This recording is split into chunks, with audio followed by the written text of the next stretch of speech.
বউ মারা গেছে অথচ আমি আসতেছি না, নেপাল থেকে আসতে কয় ঘন্টা লাগে, নেপাল কি মঙ্গল গ্রহে নাকি, অনেক অনেক কথা বলতেছে। কন্টেন্ট ক্রিয়েটাররা ভিডিও বানাইতেছে যে নেপাল থেকে আসলে 1 ঘন্টা লাগে, এই লাগে সেই লাগে। ভাই আমি নেপালে 18 বার আসছি, আমি জানি নেপাল থেকে যেতে কতক্ষণ লাগে।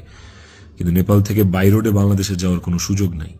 ইন্ডিয়া হয়ে বাই রোড যাওয়া যায়, সেটাও লুকায় টুকায় যাওয়া যায়, অথবা ইন্ডিয়ার ভিসা থাকা লাগে।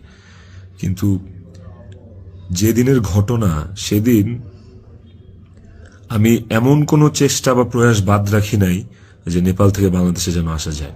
সেটা বাংলাদেশ নেপাল ডিরেক্ট ফ্লাইট হোক, ছিল না।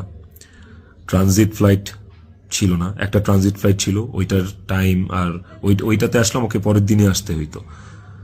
তারপর আমি বিজনেস ক্লাস ট্রাই করছি, যে কোনো ট্রানজিট ফ্লাইটে বা নেপালের ফ্লাইটে কোনো বিজনেস ক্লাস আছে কিনা। আমি অনেকভাবে চেষ্টা করছি যে সামহাও বাংলাদেশে আমি ঢুকতে পারি কিনা।